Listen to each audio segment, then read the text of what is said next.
بسم الله الرحمن الرحيم نحمده ونصلي على رسوله الكريم أما بعد فأعوذ بالله من الشيطان الرجيم بسم الله الرحمن الرحيم إن عدة الشهور عند الله 12 شهرا في كتاب الله يوم خلق السماوات والأرض منها 4 حرم صدق الله مولانا العظيم۔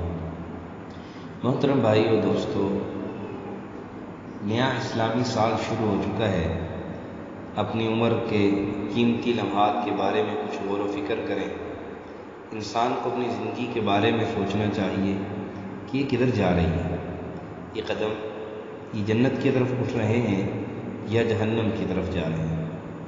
جن کے دل میں کچھ فکر ہوتی ہے، اللہ تعالیٰ نے انسان کو کس مقصد کے لیے بھیجا ہے، وہ اپنی زندگی کے مقصد کو نہیں بھولتے اور یہ بات ہر وقت سوچتے ہیں کہ میرے مالک میرے خالق کی رضا کس میں ہے، مجھے کون سے ایسے کام کرنے چاہیے کہ جو میرے اللہ کو راضی کرنے والے ہوں، جن کام کے کرنے سے میرا اللہ راضی ہو جائے، اور جن کاموں سے میرا اللہ ناراض ہوتا ہو۔ تو جو عقل مند اور سمجھدار ہوتا ہے، جس کے دل میں کچھ سمجھ بوجھ ہوتی ہے، تو وہ اپنی زندگی کے مقصد کو نہیں بھولتا اور ہر ایسا کام نہیں کرتا کہ جس سے اس کی آخرت برباد ہوتی، کیونکہ آخرت ہمارا صحیح معنوں میں وطن ہے۔ اگر وہ بگڑ رہی ہو تو اس میں ہمارا بڑا نقصان ہے، اور اگر آخرت ہماری سنور رہی ہو، بن رہی ہو، تو اس میں ہمارا بڑا فائدہ ہے۔ یہ فکر انسان کو ہونی چاہیے۔ اپنی زندگی کا کچھ تو حساب و کتاب کر لیا جائے کہ گزرے ہوئے سال میں نے کیا کمایا، کیا جو کھویا، میرے کتنا نقصان ہوا۔ نمازوں کے اعتبار سے انسان سال بعد، مہینے بعد، ہفتے بعد، دن گزرتے وقت، دن جب گزر جاتا ہے صبح سے لے کر شام تک، تو حساب کرتا ہے میں نے آج دن میں کیا کمایا، کتنا میں نے کمایا ہے۔ سال بعد نقصان حساب کرتا ہے میں نے کتنا نقصان کیا، کتنا کمایا۔ تو یہ آخرت کی زندگی کے بارے میں بھی کچھ انسان کو حساب کر لینا چاہیے کہ میں نے کیا کمایا، کیا کھویا، میں کہاں جا رہا ہوں۔ تو بہرحال جہاں محرم کا مہینہ جب شروع ہو تو سمجھ لیں کہ نیا سال شروع ہو گیا۔ سوچیں، غور و فکر کریں کہ گزشتہ محرم سے لے کر اس محرم تک پورا ایک سال گزر گیا، مگر آخرت کے لحاظ سے گزشتہ محرم میں جہاں تھے، آیا اب بھی وہی ہیں یا ایک قدم آگے بڑھ رہے ہیں؟ اگر سارا سال گزر گیا مگر حالت میں ذرا برابر بھی انقلاب نہیں آیا تو کتنے بڑے خسارہ کی بات ہے۔ اور اگر حالت وہی برقرار نہیں بلکہ اس سے بھی گر گئی، دینی اعتبار سے پہلے سے بھی زیادہ حالت گر گئی، تو کتنے بڑے نقصان کی بات ہے۔ کوئی شخص کمانے کے لیے بیرون ملک جائے، جتنی پونجی لے گیا، اس سال گزرنے کے بعد وہیں کا وہیں رہا، کچھ بھی نہیں کمایا، تو کتنی محرومی اور بدنصیبی کی بات سمجھی جاتی ہے۔ سوچیں کہ گزشتہ سال میں کتنے لوگ زندہ تھے اور اب کتنے لوگ اس دنیا سے رخصت ہو گئے ہیں۔ اسی طرح سب کو ایک دن اس دنیا سے جانا ہے۔ ایک ایک لمحہ بہت قیمتی ہے۔ کم از کم ہر سال کی ابتدا میں تو یہ سبق حاصل کر لیں کہ ایک سال گزر گیا اور اب بھی ہم وہیں کے وہیں کھڑے ہیں۔ ایک پورا سال گزر گیا اور اس کے باوجود بھی اب بھی ہم وہیں کے وہیں کھڑے ہیں۔ ہمارے لہجے کے اندر، ہمارے دینی اعمال کے اندر، ہمارے اٹھنے بیٹھنے، اللہ تعالیٰ کی عبادت کے اندر کوئی فرق نہیں آیا کہ ہم اپنے اعمال میں کچھ فرق محسوس کریں، کہ دینی اعتبار سے ترقی محسوس کریں کہ ہماری دینی اعتبار سے ترقی ہوئی ہے یا نہیں ہوئی۔ اگر دینی اعتبار سے ترقی ہوئی ہے تو پھر تو میرے بھائیو دوستو یہ بڑی بھلے کی بات ہے اور اچھی بات ہے۔ لیکن اگر دینی اعتبار سے ترقی نہیں ہوئی تو پھر میرے بھائیو دوستو یہ تو بڑے نقصان کی۔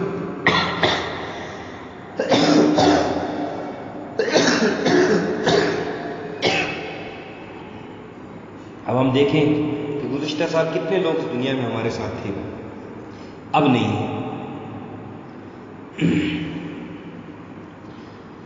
اللہ اکبر۔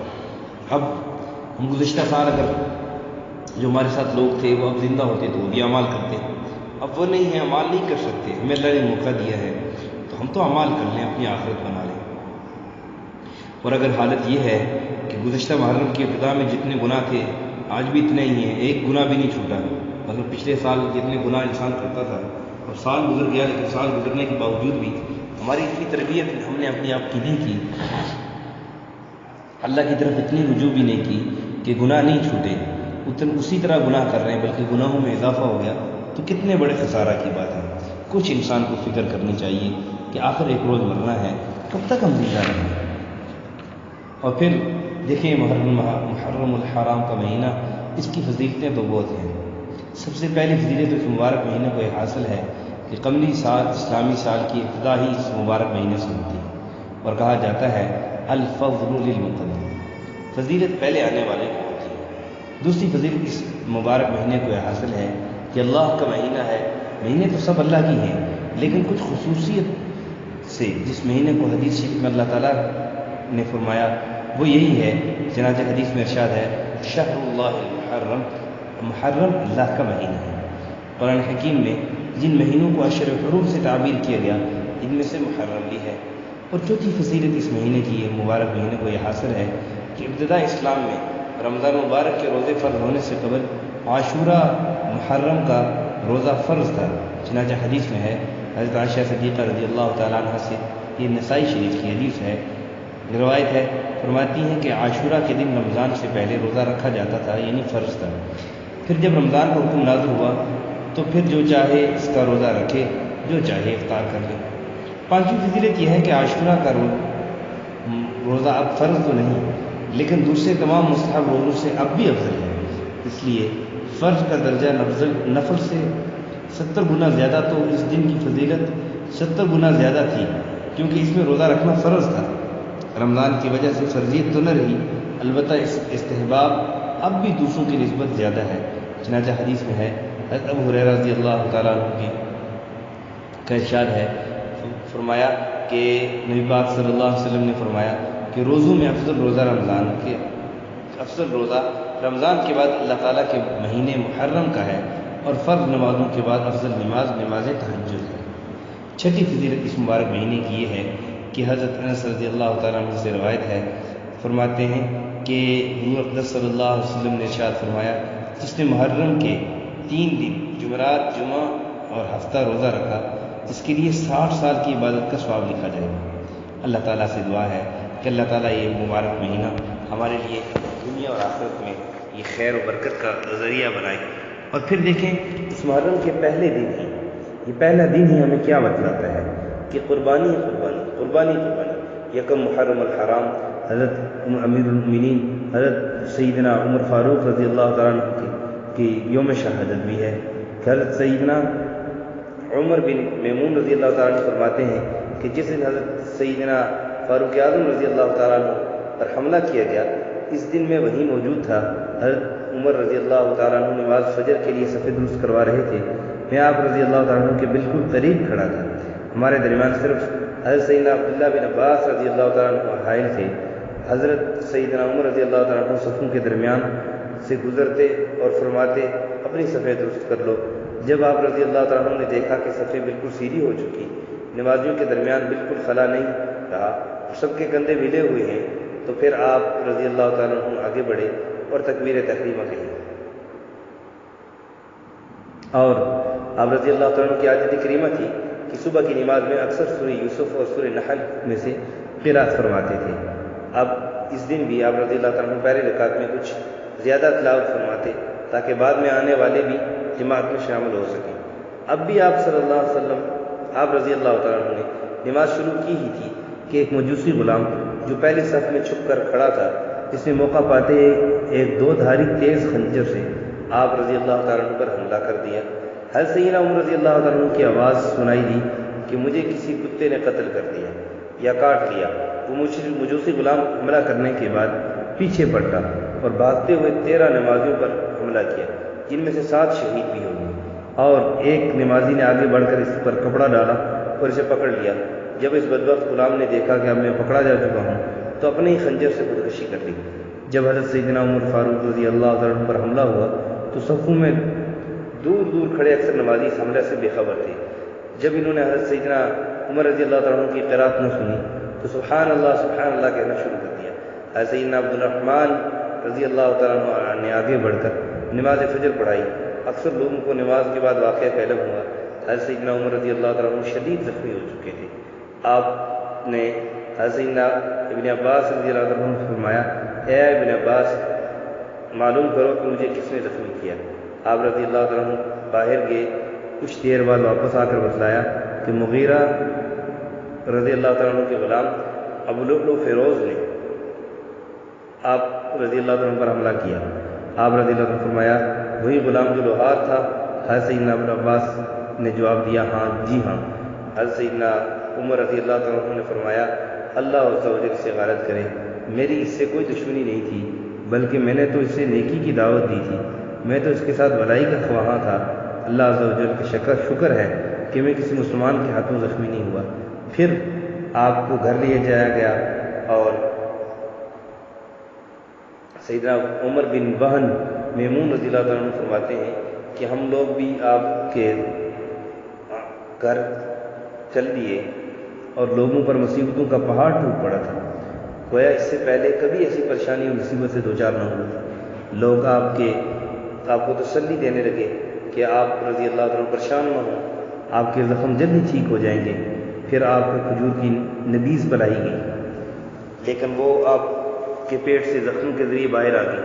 پھر دودھ پلایا گیا، وہ بھی زخموں کے راستے پیٹ سے باہر آ گیا۔ لوگ سمجھ گئے کہ اب آپ کی صحت زیادہ دیر تک صحتیاب نہیں ہو سکتی زیادہ جلدی،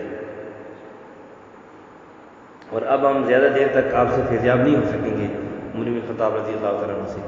پھر لوگوں نے آپ کی تعریف کرنا شروع کر دی حضرت عمر کی، اور ایک نوجوان آ کر کہنے لگے، مبارک ہو ان قریب اللہ عز و جل آپ کو حضور صلی اللہ علیہ وسلم اور آپ رضی اللہ تعالیٰ عنہ سے پہلے رضیت فرمانے والے دیگر صحابہ کرام رضوان اللہ علیہم اجمعین سے ملا دیں گے۔ اے امیر المؤمنین، آپ کو خلافت کا منصب اللہ نے عطا کیا، تو آپ رضی اللہ تعالیٰ عنہ نے عدل و انصاف سے کام لیا۔ آپ ایک اچھے خلیفہ اور لوگوں کی خیرخواہ و محسن ہیں۔ حضرت سیدنا عمر رضی اللہ عنہ نے یہ سن کر ارشاد فرمایا، میں تو اس بات کو پسند کرتا تھا کہ مجھے بقدر کفایت رزق ملے، نہ میرا کوئی مقروض ہو نہ میں کسی کا مقروض ہوں۔ پھر وہ نوجوان واپس جانے لگا تو اس کا تہبند ٹخنوں سے نیچے تھا اور زمین پر لگ رہا تھا۔ آپ رضی اللہ عنہ نے لوگوں سے فرمایا، اس نوجوان کو میرے پاس بلاؤ۔ جب آپ کے پاس آیا تو آپ نے فرمایا کہ بڑی ہی شفقت بڑے انداز میں آپ نے فرمایا، اے بھتیجے، اپنا کپڑا ٹخنوں سے اونچا کر لے، بے شک اس میں تیرے کپڑوں کی پاکیزگی اور تیرے رب عز و جل کی بارگاہ میں تیرا یہ عمل تقویٰ اور پرہیزگاری کے زیادہ قریب ہے۔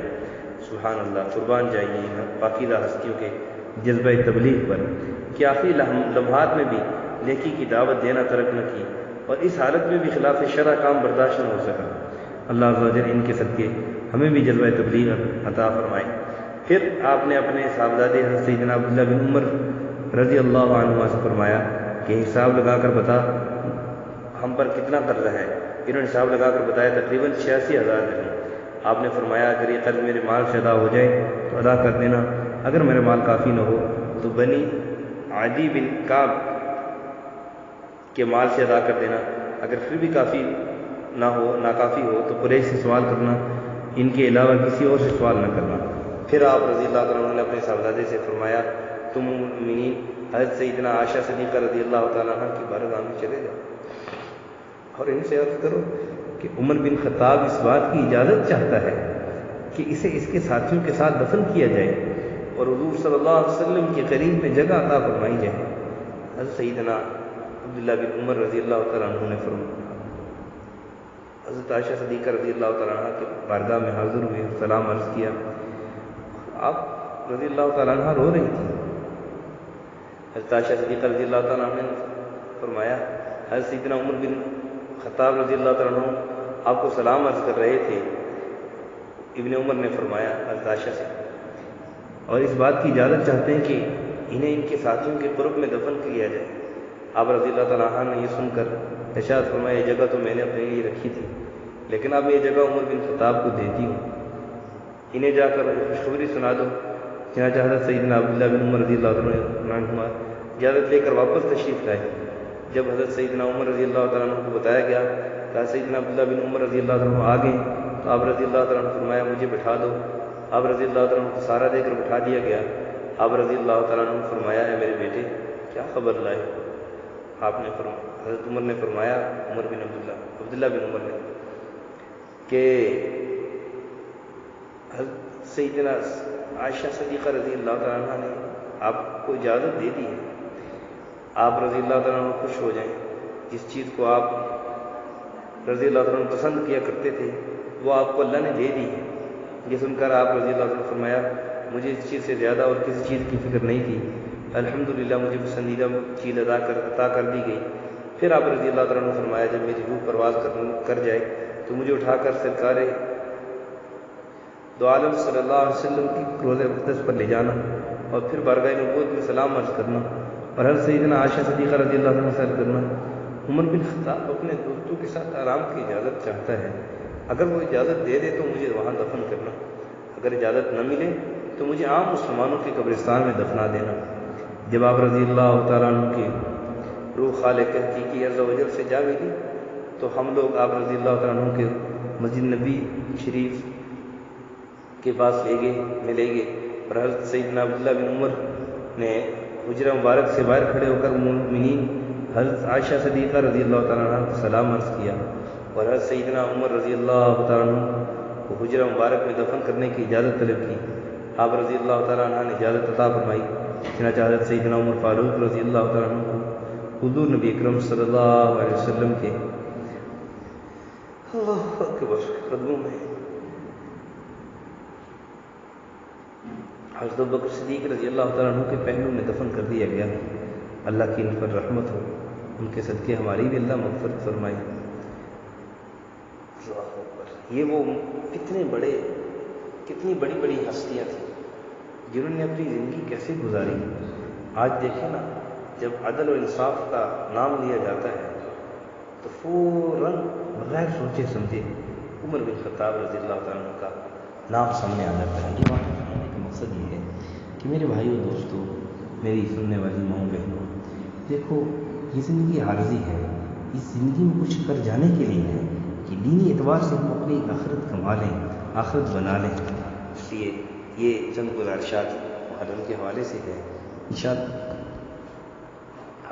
اگلے انشاءاللہ کلپ میں ہم کوشش کریں گے اگلے سبق میں محرم کے حوالے سے باقی کام محرم میں کام کرنے چاہیے، کون کون سے نہیں کرنے چاہیے، وہ بھی انشاءاللہ مزید اگلے سبق میں عرض کریں گے۔ اللہ ہم سب کا حامی و ناصر ہو، جو کچھ کو سنا اللہ اس پر عمل کرنے کی توفیق عطا فرمائے اور دنیا اور آخرت میں اللہ ہم سب کو کامیاب فرمائے، دنیا آخرت کی ناکامی سے ہماری حفاظت فرمائے۔ وآخر دعوانا الحمد للہ رب العالمین۔